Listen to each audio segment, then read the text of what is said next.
So for this recipe, you're going to want something to drink while you're doing it, obviously. Don't you dare roll off. Don't you dare. Stay still. So per person, you're going to want anything between 120 and 150 gram salmon fillet, boneless, skins on. That's fine. Okay, let me just put that there for a minute. You're going to want some asparagus spears.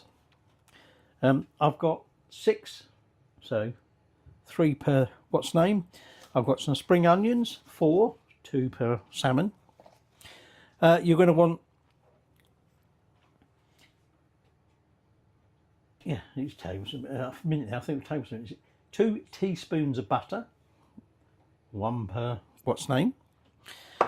Now, if you can get them, but to be honest, I can't say I've ever seen them anywhere. You want snow mushrooms. That's the sort of English name of them. They're like these long, thin, white mushrooms. So they look like a standard little button mushroom on top, but very tiny, and with a long, thin stalk. Can't find them anywhere. So as a substitute, you can use oyster mushrooms, or I've got some other things here. I'm not quite sure what they are. Essentially, again, you sort of want, there's no sort of set weight for these, but we're obviously going to have half for one and the other, rest of it in the other one. You're going to want some salt. You're going to want some sake. Now, strangely, I've bought it before, but I couldn't find it at all over the last 2 days in any of our supermarkets. So, as a substitute, you can use Chinese rice wine. This is what we're going to do. And then the other magic ingredient is this stuff, Ponzu sauce. Now, it is sort of readily available. Tesco's didn't have it. I'm not sure if Sainsbury's did when I went there later, or this afternoon. But I bought this in our local sort of Asian superstore in town.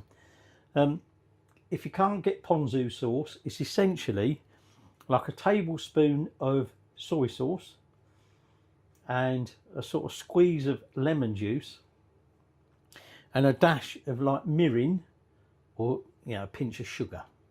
It's essentially a sort of umami, citrusy, sweet sauce. But I've got the real thing. And it's not that difficult to get, apparently. Just Tesco's didn't have it, and I don't think Sainsbury's had it. Well, actually, I didn't really look for it in Sainsbury's, because by then I'd already bought it from the Asian superstore. And that's it. Now, obviously, you're going to want some foil. And we're going to wrap it in that foil, all the stuff together, and then bake it in the oven. Well, apparently we're grilling it. So you want to get your oven on at about 210, 220. And you're going to want a baking tray just to put them on, just in case they don't make a mess everywhere, and easy to get in and out. And you essentially eat it out of the foil. So there we go. Let's get prepping them veg, and we can get it all together, and then we can get eating, because I'm starving. The asparagus, I'm just going to trim the bottom of the stalks off, and that's all we need to do with them. Okay. Ooh, that's looking a bit. The spring onions, we're just going to sort of top and tail them, and then just get rid of them outer layers. Now, anyway, going back to Pokemon. So, the Pokemon game was released on that day, 27th February 1996, on Game Boy, and the inventor, I probably have, and then I'll get gamers all around the world having a go at me about this. Satoshi Tajiri, or Tahiri, I don't know. As a boy, he grew up in a suburb of Tokyo, where he used to like going out searching in all the sort of the fields and the woods and the ponds around, where he lived, and catching and collecting insects and other small animals that he came across. And it was sort of this that inspired him to come up with this collecting game, as it were, Pokemon. Now, Pokemon is actually one of the best selling franchises going. Currently worth over $100 billion, which is more than Star Wars and Marvel. So this, what started out, well, pretty much still is, a humble children's game, because it was designed for children, harking back to his childhood. Essentially aimed at kids between 5 and 12. But of course, it ended up becoming appealing to all ages. Right, so that's just about the prep done. Well, apart from cutting them up, and I'm going to slice them mushrooms. I've sort of doing those spring onion sort of diagonal, I'll show you in a minute. But I thought before I do that last one, if you get the snow mushrooms, I'm about to say snow monkeys then, get them in Japan. Never been to Japan yet. It is on my bucket list. Where's my wine gone? But the reason I sort of keep it is that would be your typical length, if you like, and probably width of your snow mushroom. So if you had snow mushrooms, you wouldn't need to actually do anything with them. But obviously, so I'm just going to put them to one side. Because these are obviously quite chunky, what I'm going to do with the mushrooms is I'm just going to slice them, these long ones, in lengthways, and I'm just going to equally sort of slice these into strips. Okay, and then that's all the prep as such done. So just before I finish these off, little Pokemon fact for you. As of March 2025, so about a year ago to this day, over 489 million Pokemon game units have been sold worldwide, obviously. But it's not just the games. Pokemon is branched out into TV. We'll tell you about a little bit of scandal about that one. Movies, merchandise, toys, games, you name it. Okay, hence the reason it's obviously so, what's name, so valuable. Right, so that's that all done, and we'll be ready now to assemble our little foil parcel. Okay, I've probably got a bit larger foil than I really need, but obviously I want to make sure I encase everything in it.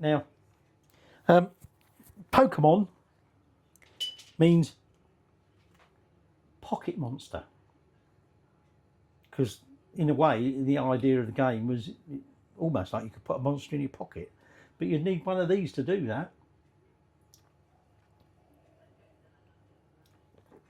This is a Pokeball. Let me put that in there. It's probably going to try and roll off. Now anyway, what you want to do is sort of in the middle of your foil, you put your strip of salmon, and then you take your asparagus and lay that along one side, and then you want to take your mushrooms and lay half of them along one side.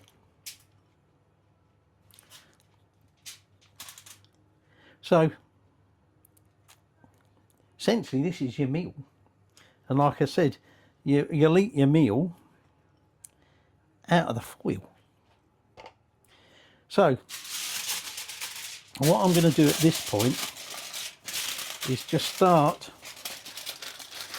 folding it up. Oh, got my spring onion.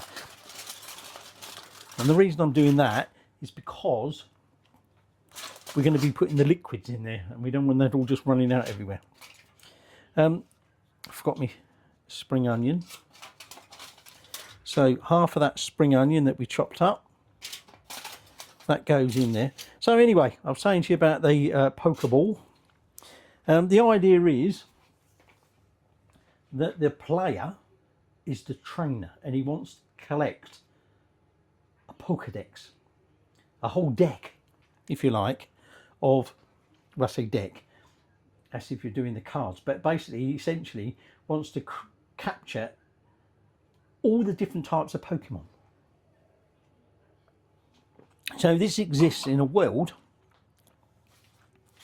where humans coexist alongside these things called Pokemon, which is a variety of species with special powers. One of which is called Pikachu. And Pikachu has been, right from the beginning, the official mascot of Pokemon. Anyway, we now just want to add a little pinch of salt. And then, is it tablespoons or teaspoons? Right, you want a tablespoon, oops, after I open the right side, of this Ponzu sauce. So you can see it is runny, hence the reason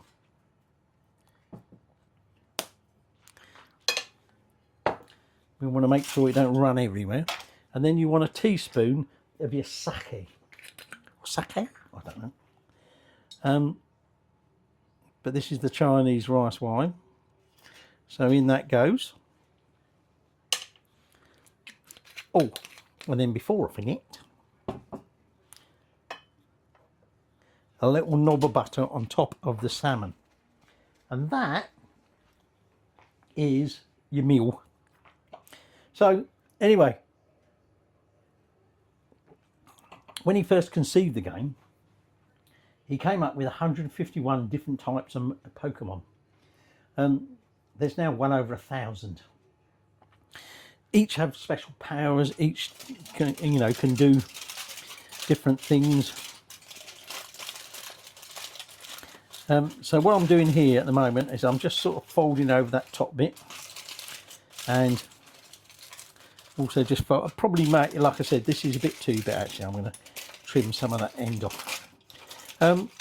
So the idea is the player becomes a trainer, and he has to try and capture Pokemon. Now, let me just get that. So, like I said, we're then just going to put a parcel onto a baking tray.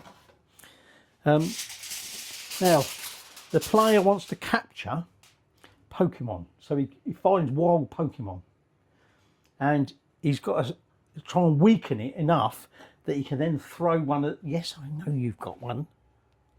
And don't you dare throw it at me, because I'll give you a good slap. You throw, a bit like Ghostbusters really, you throw this at it, and if it's weak enough, make contact with that, whoo, transforms in a special type of energy that, a bit like the Ghostbuster, whatever it is, and it traps the Pokemon inside. But in doing so, what it means, so just remember asparagus and then your mushrooms. What it means is that the Pokemon now becomes tame and will obey. I think I perhaps got more mushrooms in this than that one, but never mind. Will now obey the trainer. And the idea being that the trainer, I know I've got my spring onions put in, but I just wanted just to fold that up, and then I'll put the spring onions in there. The trainer needs to collect more, and so one of the ways he does it is by fighting either wild Pokemon or Pokemon that another player has. And he might pick and choose which Pokemon he's going to use depending on which Pokemon he's trying to defeat. But being a child's game, even though it's a battle, it's not overtly violent. It's essentially a battle as such, but the Pokemon never die. Okay, there's no blood and guts everywhere. What happens is a defeated Pokemon will effectively pass out. And that Pokemon can be revived at a special centre. But essentially by defeating that Pokemon, actually I might get this bit wrong, I'm not sure. I think he owns the Pokemon, the trainer who won it. And so as a result, that's how he builds up his collection of, I'm going to tear some more of this off of these as well. Bit excessive. I bought some decent foil, and I've got so much of it I got a bit carried away. Probably if I'd have bought this in the supermarket I'd have been a bit more cautious. Oh, forgot to put my butter in. Luckily I left a gap there. You just poke that in there. Wash my hands.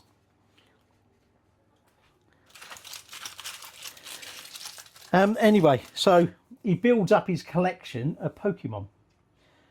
And I should have said, once you've trapped one in there, when you want to use it in battle, you throw that out, and whoop, out comes your Pokemon. But now he's tame, and he'll do what you tell him to do, engage in the battle. Right, so that's in there. Oven's on about 220-ish, I think it said. And we're going to put that in there for about 15 minutes. Okay? And then hopefully in that little sealed parcel, that should get everything cooked. So while that's cooking, I've got some plates out ready. We're going to eat it out the foil, but obviously we're not going to put the foil on our laps. Yes, I will tell them to like and subscribe. Not that anybody ever does anything like that. But yes, I will do. No, you're not going to go out and find a Pokemon. No, you haven't seen a Pokemon. No, you haven't. What he's referring to is that in was it 2016 they released an augmented reality game where you could have the app on the phone and you could search around and it was saying, oh look, there's a Pokemon there, and literally on your phone you saw the real world, but superimposed on it somewhere was this Pokemon, and you could then attempt to capture it yourself. So you didn't actually use a Pokeball as such, you did it all in the app. But that was one of the ways in which they continue to boost this Pokemon sort of franchise, if you like.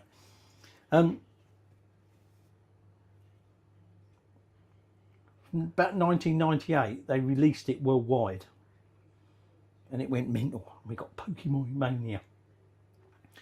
And then, of course, 2016, Pokemon Go, the augmented reality game. But in 1997, presumably mainly in Japan at that time, they were broadcasting an anime version of Pokemon on TV. And in December 1987, which was the 38th episode, it was fought in a computer world. Excuse me. That must have been the stout I had before I had my on. 4.6 million households apparently were watching. And in the ensuing battles with the Pokemon, there was lots of flashing, rapidly changing blue and red flashes, and it triggered adverse health effects in over 10,000 people, mainly children. And in fact, a lot of them were having photosensitive epileptic convulsions. Some lost consciousness. Parents panicked, and flooded the hospital with their kids, most of which recovered before they even got to hospital. And it was like, well, that's all right, they don't need to stay, they can go home. But of course, as a result, it was like, well, hang on, you can't do things like this. So they had to bring in guidelines. They halted all sort of broadcasts, and they brought in guidelines as to what you could and couldn't do, because they definitely didn't want a repeat of that. COVID-19, and that came along in 2020. That boosted things because people basically were sat around at home, didn't have all else to do. And so what I haven't mentioned is one of the other main things it was a trading card game. You would buy, you would collect trading cards which had your different Pokemon, and then you could battle with other people using these cards. But of course, during lockdown, people were buying them online, and because they were like buying masses of them, because like, what else am I going to do? Let's play Pokemon. There were severe shortages of certain cards, and the value, the prices people were willing to pay went through the roof. So the Pokemon company actually started saying, well, which ones are the ones everybody wants? We better start printing loads more of them, get them back in circulation, so we can sort of moderate the prices. But that wasn't quite enough, because it led to another scandal. Well, it didn't lead to another scandal. There was already sort of semi going on another scandal. Booster packs. So we've got a few more minutes before that comes out. So, better just top my wine up. Talking about booster packs. So as well as buying the standard cards, don't you make a mess all down there, you little shite. Pokemon came up with the idea of these booster packs that you could buy. Now, the booster packs they were sealed packs with 11 random cards in it. So you had no idea what you're getting. The idea was you bought a booster pack and hoped that you would get Pokemon that you hadn't got already, but equally you got one of the rare holofoil cards, and they were a sort of special sparkly sort of finish on it, and they were considered like really rare and really valuable. But everybody wanted the rare ones, but they weren't very often in these packs. They were rare, and as a result, it said you're artificially creating rarity, and therefore you're encouraging children to repeatedly buy more and more packs in an attempt to find one of these rare ones, i.e. it's a form of gambling. Very naughty. Now, about a minute to go.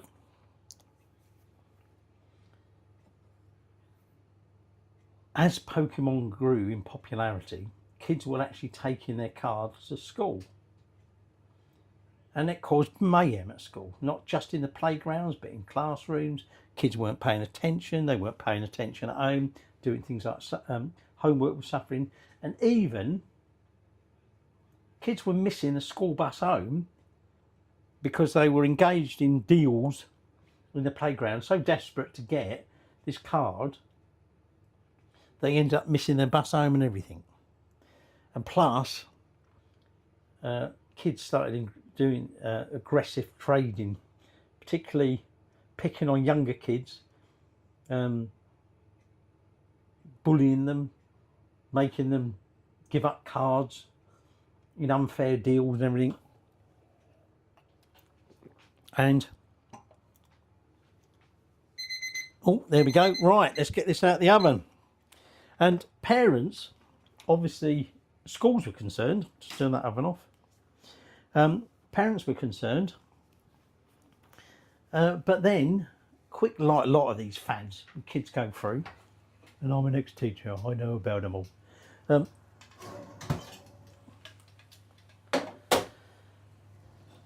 Parents started feeling if they didn't give their kids these packs of cards or whatever, whatever these Pokemon things the kids wanted, then somehow they were going to have to put up with the fact that their kids were going to be ostracised in the playground, and anywhere else for that matter. So in the end, parents just gave in. But it did result almost globally in schools banning them in schools. Excuse me, I need a drink. Essentially because of the disruption. So that is your story. Actually, I'll just put that there. What I'm going to do, I'm going to put that over there where you can see it a bit better. Let's taste it. So I'm just going to open this parcel. Whoop, whoop. Get the steam out. You can see there the salmon's turned a nice pink colour. The onion, asparagus, the mushrooms all look cooked. Now, you could, if you wanted to, leave the spring onions out and put them in now. But let's just have a little taste. Let's have a bit. Now, by the way, if you have snow mushrooms, you do need to cook them. You can eat them raw, but apparently until you cook them, they're very bitter. But once you cook them, they lose their bitterness.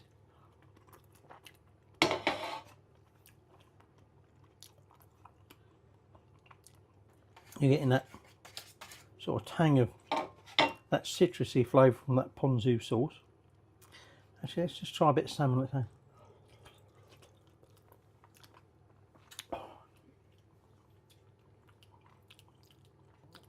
Salmon's nicely cooked. Oh, hot. I wouldn't say it's the salmon itself has picked up a lot of that flavour of the Ponzu. Stop making that bloody noise. Of the Ponzu. So a bit of spring onion. But it's certainly nice and tasty. And that is a Japanese dish. Okay. I think I got it as Japanese 101 YouTube channel, but I can't remember. Slight hint of the butteriness or buttery flavour from that little bit of butter we put in there. But there you go. A nice, simple, easy to prepare. Might seem to have some odd ingredients in it, but they're not really that odd. Grilled salmon in foil.